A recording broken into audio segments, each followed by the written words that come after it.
बात एसआईआर की। एसआईआर यानी कि स्पेशल इंटेंसिव रिवीजन को लेकर घमासान छिड़ा हुआ है। बंगाल सरकार इसको लेकर लगातार हमलावर है, जिसका जवाब केंद्रीय गृह मंत्री अमित शाह ने दिया। बीएसएफ राइजिंग डे के मौके पर अमित शाह ने कहा है कि देश से चुन चुनकर घुसपैठियों को बाहर निकाला जाएगा, एक भी घुसपैठिया देश में नहीं रहेगा और इसको लेकर सरकार की तरफ से लगातार काम भी किया जा रहा है और एक भी घुसपैठियों को देश के अंदर नहीं रखा जाएगा। लगातार घुसपैठियों को बाहर निकालने को लेकर एसआईआर की प्रक्रिया चल रही है और 12 राज्यों में यह प्रक्रिया शुरू हो चुकी है, जिसके बाद लगातार इसका विरोध भी देखने को मिल रहा है। हालांकि गृह मंत्री अमित शाह ने साफ कर दिया है कि एसआईआर को लागू होने से एसआईआर का विरोध चाहे जितना विपक्ष कर ले, लेकिन इसे लागू किया जाएगा। और जब से एसआईआर की प्रक्रिया शुरू हुई है तब से विपक्ष की तरफ से लगातार इसका विरोध देखने को मिल रहा है। हालांकि 12 राज्यों में 4 नवंबर से एसआईआर की प्रक्रिया शुरू हो चुकी है और बिहार में चुनाव संपन्न हो गया है, नई सरकार का गठन भी हो गया है। वहीं अगले साल यानी कि 2026 में पश्चिम बंगाल समेत कई राज्यों में विधानसभा चुनाव होने को हैं और इसी बीच 9 राज्यों और 3 केंद्र शासित प्रदेशों में स्पेशल इंटेंसिव रिवीजन यानी कि एसआईआर की प्रक्रिया पूरे जोर के साथ में चल रही है। मतदाता सूची में शुद्धिकरण के लिए शुरू किया गया यह अभ्यास अब कई जगहों पर राजनीतिक भूचाल लेकर भी आया हुआ है और लगातार विपक्ष की तरफ से इसका विरोध भी किया जा रहा है। एसआईआर का विरोध सबसे ज्यादा पश्चिम बंगाल में देखने को मिल रहा है। चुनाव आयोग कुछ दिन पहले बिहार में एसआईआर किया था और उसकी सफलता के बाद इसे 12 राज्यों में लागू किया जाएगा। इसकी प्रक्रिया भी शुरू हो चुकी है। वहीं कांग्रेस समेत कई विपक्षी पार्टियों ने इसका विरोध भी किया है। 12 राज्यों में एसआईआर शुरू हो चुका है। 4 नवंबर से एसआईआर की प्रक्रिया शुरू हो चुकी है। पश्चिम बंगाल, केरल और तमिलनाडु में इसका सबसे ज्यादा विरोध देखने को मिल रहा है। मामला सुप्रीम कोर्ट में भी है और एसआईआर बेहद चिंताजनक स्थिति में पहुंच गया है। ये अभियान अनियोजित, खतरनाक तरीके से चलाया जा रहा है, ये विपक्ष की तरफ से लगातार कहा जा रहा है और एसआईआर को लेकर सवाल भी उठाए जा रहे हैं। सबसे ज्यादा घमासान पश्चिम बंगाल में देखने को मिल रहा है, जहां पर मुख्यमंत्री ममता बनर्जी और उनकी पार्टी के तमाम नेता इसका विरोध कर रहे हैं। मुख्यमंत्री ममता बनर्जी ने तो चुनाव आयोग को बाकायदा एक लेटर भी लिखा है और इस लेटर में उन्होंने क्या लिखा है, एसआईआर बेहद चिंताजनक स्थिति में पहुंच गया है और यह अभियान अनियोजित, खतरनाक तरीके से चलाया जा रहा है, जिसने पहले दिन से ही व्यवस्था को पंगु बना दिया है। जिस तरह से यह प्रक्रिया अधिकारियों और नागरिकों पर थोपी जा रही है, वो न केवल अनियोजित बाकी अव्यवस्थित है बल्कि खतरनाक भी है। बुनियादी तैयारी, पर्याप्त योजना या फिर स्पष्ट संचार के अभाव ने इस प्रक्रिया को अव्यवस्था में ढकेल दिया है। अधिकांश बीएलओ प्रशिक्षण की कमी, सर्वर विफलताओं और बार बार डेटा बेमेल होने के कारण ऑनलाइन फॉर्म भरने में संघर्ष कर रहे हैं। जिस रफ्तार से यह प्रक्रिया हो रही है उससे 4 दिसंबर तक कई इलाकों में वोटर्स डेटा ठीक से अपलोड नहीं हो पाएगा। ज्यादा काम होने और सजा के डर से बीएलओ गलत डेटा या फिर अधूरी जानकारी भी भर सकते हैं, यह कहा गया है पश्चिम बंगाल की मुख्यमंत्री ममता बनर्जी की तरफ से और लगातार इसका विरोध भी किया जा रहा है। सबसे ज्यादा घुसपैठिए चूंकि पश्चिम बंगाल में हैं और इसीलिए पश्चिम बंगाल की मुख्यमंत्री ममता बनर्जी एसआईआर का लगातार विरोध कर रही हैं। केरल की बात करें, केरल में भी एसआईआर प्रक्रिया का लगातार विरोध किया जा रहा है। हालांकि 2026 में पश्चिम बंगाल में विधानसभा चुनाव होने हैं और उस वजह से ममता बनर्जी लगातार एसआईआर का विरोध कर रही हैं। कई सारे बहाने भी दिए जा रहे हैं। सुप्रीम कोर्ट में भी हालांकि एसआईआर को लेकर सुनवाई चल रही है और सुप्रीम कोर्ट की तरफ से चुनाव आयोग को एक नोटिस भी दिया गया है, जिसमें चुनाव आयोग से सुप्रीम कोर्ट ने पूछा है कि जो हवाला विपक्ष की तरफ से दिया जा रहा है एसआईआर को लेकर, उस पर उनका क्या जवाब है, यह कहा गया है सुप्रीम कोर्ट की तरफ से एसआईआर की सुनवाई को लेकर। हालांकि एसआईआर की बात करें तो एसआईआर का विरोध जब से बिहार में विधानसभा चुनाव हुआ है उसके बाद से लगातार इसका विरोध शुरू हो चुका है और वहीं जैसे ही चुनाव आयोग ने गलत लोगों के नाम हटाने को लेकर यह प्रक्रिया शुरू की, उसके बाद से ही लगातार विपक्षी खेमे में घमासान मचा हुआ है और वो लगातार इसका विरोध भी करते नजर आ रहे हैं, चाहे फिर कांग्रेस हो या फिर ममता बनर्जी की पार्टी हो। एसआईआर को लेकर लगातार इनकी तरफ से विरोध किया जा रहा है। राजनीतिक गलियारों में इसकी तपिश भी देखी जाने लगी है। विपक्षी नेता एसआईआर का विरोध कर रहे हैं, जिस पर गृह मंत्री अमित शाह ने भी विपक्ष को जवाब दिया है। उन्होंने कहा है कि देश से हर एक घुसपैठिए को बाहर निकाला जाएगा। आज बीएसएफ देश की सभी सीमाओं पर घुसपैठ को रोकने में लगी है और घुसपैठ को रोकना न केवल देश की सुरक्षा के लिए जरूरी है, देश की लोकतांत्रिक व्यवस्था को प्रदूषित होने से बचाने के लिए भी घुसपैठ को रोकना जरूरी है। मगर दुर्भाग्य की बात है, कुछ राजनीतिक दल एक घुसपैठिया हटाओ का जो अभियान है इसको निर्बल करने में लगे हैं, और वो राजनीतिक दल चुनाव आयोग द्वारा जो एसआईआर की प्रक्रिया चल रही है, मतदाता सूची का शुद्धिकरण जो चल रहा है, इसका खिलाफत कर रहे हैं।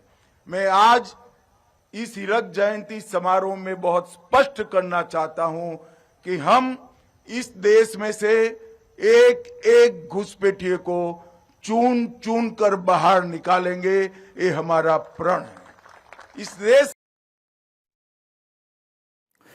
वहीं ममता बनर्जी की तरफ से लगातार इसका विरोध किया जा रहा है और कहा जा रहा है कि बीएलओ चूंकि सरकार के संरक्षण में काम करते हैं तो उनकी वजह से गलत जानकारी भी दी जा सकती है, इसी वजह से यह प्रक्रिया खतरनाक है और लगातार कई सारे बहाने भी एसआईआर को रोकने को लेकर बनाए जा रहे हैं। ममता बनर्जी तो लगातार शुरू से ही इसका विरोध कर रही हैं और जो अक्सर सरकारी कर्मचारी होते यानी कि बीएलओ, ममता बनर्जी ने इन कर्मचारियों पर दबाव में काम करने और भेदभावपूर्ण तरीके से नाम हटाने का आरोप लगाकर इस पूरी प्रक्रिया को सीधे सत्तारूढ़ दल के विरोध में खड़ा कर दिया है। यह आरोप बताता कि कैसे एक मुख्यमंत्री ने एसआईआर की तकनीकी प्रक्रिया का इस्तेमाल करते हुए बीएलओ अधिकारियों की कथित लाचारी को सामने रखा है और इसे अपनी चुनावी रणनीति का एक हिस्सा बना लिया, यानी कि ममता बनर्जी की तरफ से एसआईआर को लेकर यह बहाना दिया जा रहा है। हालांकि सुप्रीम कोर्ट में भी एक याचिका पर सुनवाई हुई है। सुप्रीम कोर्ट में बाराबंकी के सांसद तनुज पुनिया की तरफ से एसआईआर को लेकर एक याचिका दाखिल की गई, जिसमें कहा गया कि यह एसआईआर की प्रक्रिया कई लोगों का चुनाव से अधिकार छीन लेता है, जिसके चलते एसआईआर की प्रक्रिया रुकनी चाहिए। हालांकि चुनाव आयोग की तरफ से लगातार कहा जा रहा है कि एसआईआर की प्रक्रिया इसलिए भी जरूरी है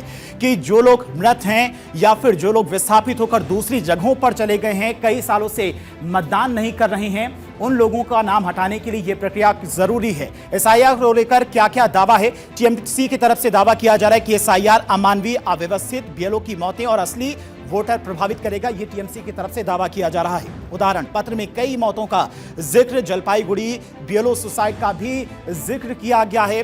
बीजेपी की तरफ से अगर बात करें तो दावा विरोध, फर्जी वोटर बचाने के लिए घुसपैठिए भाग रही हैं। टीएमसी घबराई हुई है क्योंकि पश्चिम बंगाल में चुनाव है। उदाहरण 17 लाख फर्जी वोटर का दावा, बांग्लादेशी लौटने की रिपोर्ट, ये दावा अलग अलग दलों की तरफ से किया जा रहा है। बीजेपी की तरफ से भी हालांकि ये कहा गया कि एसआईआर की प्रक्रिया इसलिए भी जरूरी है कि कई फर्जी मतदाता हैं जो कि विधानसभा चुनाव हो या फिर लोकसभा चुनाव हो, उसमें फर्जी तरीके से मतदान करते हैं। देखिए, ये इलेक्शन कमीशन जिस तरह ये एसआईआर को लेकर जो सिचुएशन क्रिएट किया है, उस दबाव में आकर ये दो तरफ से मौत हो रहा है। एक तो जेन्युइन जो वोटर्स है वो पैनिक हो जा रहा है, सुसाइड कर रहा है।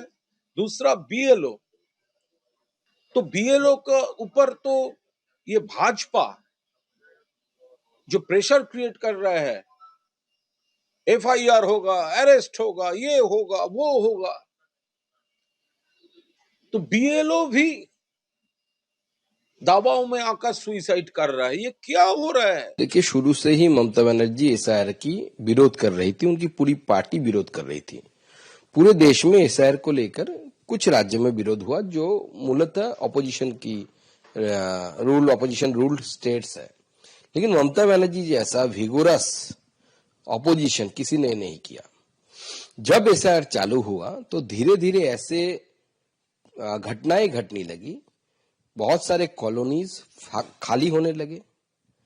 कल लोगों को पता चला, कल क्या लास्ट 48 आवर्स से चल रहा है कि बशीरहाट में 300 लोग जो खुद क्लेम कर रहे हैं कि हम बांग्लादेशीज हैं। पश्चिम बंगाल के साथ साथ कई राज्यों और में एसआईआर को लेकर हंगामा मचा हुआ है। राजस्थान के जयपुर में गुरुवार को यूथ कांग्रेस ने एसआईआर के खिलाफ विरोध प्रदर्शन किया और यही नहीं, कांग्रेस के नेता ने एसआईआर का विरोध भी किया है और बताया कि एसआईआर देश के लिए कितना खतरनाक है। इसको लेकर कांग्रेस के कई कार्यकर्ताओं के द्वारा सड़क पर उतरकर विरोध प्रदर्शन भी किया गया। हालांकि बीजेपी की तरफ से लगातार कहा जा रहा है कि एसआईआर की प्रक्रिया इसलिए भी जरूरी है क्योंकि देश भर में कई इलाकों में घुसपैठिए हैं, उन्हें बाहर निकालने के लिए एसआईआर की प्रक्रिया होना बहुत जरूरी है। कांग्रेस घबराई हुई है वो घबराई इसलिए है क्योंकि आप समझो, यदि मेरी अंदर की बनियान फटी हुई है, परंतु आपको नहीं दिख रहा, परंतु मुझे इस बात का महसूस होता है यार मेरी बनियान फटी हुई है, कोई देख नहीं ले। संकोच होता है कि जिस प्रकार से उन्होंने बांग्लादेशियों का, रोहिंग्या का, जो हमारे देश की नागरिकता नहीं रखते, दूसरे देशों से पलायन होकर के घुसपैठिए के रूप में यहां पे रह रहे हैं, यहां तक कि पाकिस्तान के भी घुसपैठिए यहां पे रह रहे हैं और उनकी जानकारी में है। उनके वोटर आईडी बनाने का काम भी कांग्रेस की सरकार में हुआ। उनको ये डर है कि वो वोटर जो हैं वो वोटर लिस्ट से हट जाएंगे जो उनको 100% वोट करते थे। वहीं केरल सरकार ने सुप्रीम कोर्ट से एसआईआर पर रोक लगाने की मांग की है। सुप्रीम कोर्ट में एसआईआर को लेकर सुनवाई भी हुई। केरल सरकार ने सुप्रीम कोर्ट से एसआईआर पर रोक लगाने की मांग की है। कई सारे दावे और तथ्य रखे गए केरल सरकार की तरफ से। राज्य सरकार ने स्थानीय निकाय चुनाव तक एसआईआर स्थगित करने की मांग की, यानी कि केरल सरकार की तरफ से भी एसआईआर प्रक्रिया को रोकने को लेकर बहाना बनाया जा रहा है। याचिका पर सुप्रीम कोर्ट ने चुनाव आयोग को नोटिस जारी कर जवाब मांगा, यानी कि चुनाव आयोग से जवाब मांगा है। केरल सरकार की याचिका आर्टिकल 32 के तहत दाखिल की गई है।